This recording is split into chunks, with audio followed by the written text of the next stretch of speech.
ထိုင်းဝါတွေကိုကြက်ပြီးတော့မေးသွားလို့စိတ်ညစ်နေပြီလားဒါဆိုလို့ရှိရင်တော့ဒီဗီဒီယိုမှာမိတ်ဆွေကိုအဆင့်30နဲ့ဘယ်လိုမျိုးဟာတွေကိုမှတ်မိအောင်လုပ်ရမလဲဆိုတော့ကျွန်တော်ကိုယ်တိုင်သုံးတဲ့နည်းလမ်းကိုဝင်ညပေးပါမယ်တကယ်လို့မိတ်ဆွေစိတ်ဝင်စားရဆိုလို့ရှိရင်ဒီဗီဒီယိုစောင့်ကြည့်ပါနော်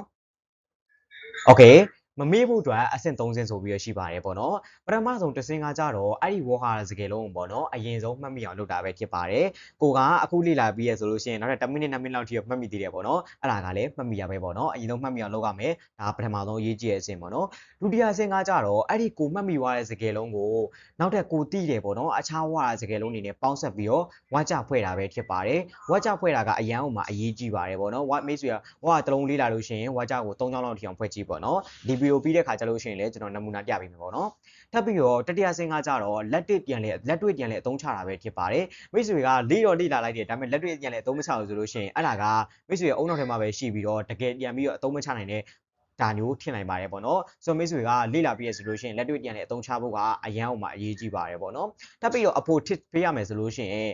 ညားနိုင်တဲ့နေရာညာပြောပါပြီးလို့ရှိရင်ညားနိုင်တဲ့ညာနားထောင်ပါပေါ့နော်ညာပြောတဲ့ခါကျလို့ရှိရင်အဲ့ဒီဝါနဲ့ကိုနေကအလုံးဝရင်းနှီးသွားမယ်ညာကြားတဲ့ခါကျလို့ရှိရင်အဲ့ဒီဝါကကိုအတွက်ပြောမလို့ရှိရင်ထူးခြားအရာမဟုတ်တော့ဘူးပေါ့နော်ညင်ကြားနေတဲ့အရာဖြစ်သွားမယ်ပေါ့နော်ဒီအချက်၃ချက်ကိုလိုက်ပြီးတော့လုပ်မယ်ဆိုလို့ရှိရင်မိတ်ဆွေကဝါတလုံးကြက်ပြီးတဲ့ခါကျလို့ရှိရင်လုံးဝမမေ့ဘူးဆိုတော့ကျွန်တော်အာမခံနိုင်တယ်ပေါ့နော်ဆက်ပြီးတော့ကျွန်တော်ဘယ်လိုမျိုးလေ့လာမလဲဆိုတော့ကြည့်အောင်ဆက်ပြီးတော့နမူနာဥမာနဲ့ခေလက်တွေပြကြည့်မယ်ပေါ့နော်ပထမဆုံးတစ်ဆင့်ကပါလဲစပြီးတော့မှတ်ကြမယ်မှတ်မယ်ကိုသွားရဆိုတဲ့စကားလုံးကိုထိုင်မှာပိုင်းဒါဆိုလို့ရှိရင်ပထမဆုံးစပြီးတော့မှတ်တဲ့စင်ကိုကြော်သွားပြီဒုတိယဆင့်ကကြတော့ဝက်ကြစပြီးတော့ဖွဲ့မယ်ဝက်ကြဖွဲ့တဲ့ခါကျလို့ရှိရင်ကိုတည့်ရဲ့စကားလုံးတွေကိုအရင်တော့လေ့ထားခဲ့တည့်ရဲ့စကားလုံးတွေသုံးလို့ရတယ်ဒါမှမဟုတ်ကိုညကြားနေစကားလုံးတွေဆိုလို့ရှိရင်ဒါရင်းနှီးပြီးတည်နေပြီပေါ့နော်ဒါမှမဟုတ်ကိုကအဲ့ဒီစာကြောင်းကိုတော့ပြောချင်တယ်အဲ့ဒီဝါကတော့မတည်ဘူးဆိုလို့ရှိရင်တွားပြီးတော့လေ့လာတဲ့ခါကျလို့ရှိရင်လည်းအဲ့ဒီဝါကအသစ်ထပ်ပြီးတော့ရတယ်ပေါ့နော်ဆိုတော့အများကြီးပဲအကျိုးရှိပါတယ်ဟိုကဝက်ကြဖွဲ့တာကလေဆိုတော့သူပဲသွားတယ်ဒီစာကြောင်းမှာဆိုလို့ရှိရင်သူပဲသွားတယ်ဆိုတော့သူဆွဲစကားလုံးပါတယ်သူကျတော့အထိုင်မှာခေါလို့ခေါ်တယ်ခေါသူပဲသွားလဲဆိုတော့ပိုင်းနိုင်ခေါပိုင်းနိုင်သူပဲသွားလဲนะครับဆက်ပြီးတော့ကြည့်ကြမယ်အတူသွားကြမလားนะครับဝက်ကြဖွဲ့တဲ့ခါကျလို့ရှိရင်လည်းအရေးကြီးတာကဒ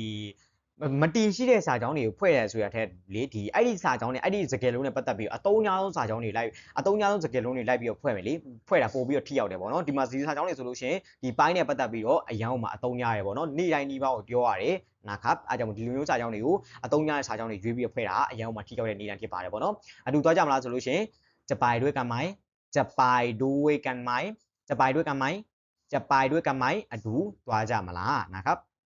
ထပ်ပြီးတော့သွားဖို့မလိုတော့ဘူးဆိုလို့ရှိရင်ကြတော့ไม่ต้องไปแล้วไม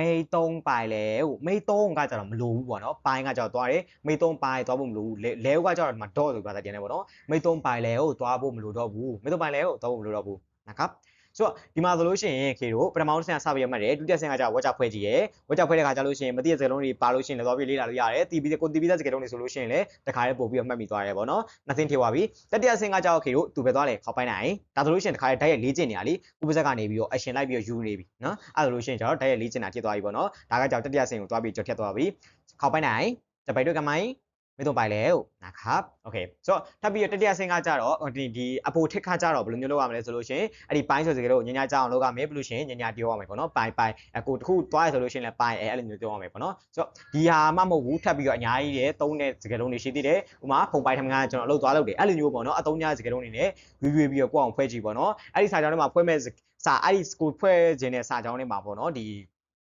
ကိုမသိတဲ့စကားလုံးတွေပါလာလို့ရှိရင်လည်းတွားပြီးတော့လေ့လာပါခေရဲ့ channel ထဲမှာလည်းလာပြီးတော့လေ့လာလို့ရပါတယ်ပေါ့နော်ခေအများကြီးကိုတင်ပေးထားပါတယ်ဒီဗီဒီယိုမိတ်ဆွေတွေကြိုးရှိရသလိုရှိရင် comment အောက်မှာ yes ဆိုပြီးမှန်းခဲ့လို့ရပါတယ်နောက်မိတ်ဆွေငယ်ချင်းတွေကိုလည်း share ပေးလို့ရပါတယ်ကျွန်တော်တို့ခေဖြစ်ပါတယ်ဆိုတော့ခေတို့နောက်နေ့ဗီဒီယိုမှာပြန်လည်ပြီးတော့ဆုံတွေ့ကြပါမယ်နောက်ဘိုင်ဘိုင်ครับ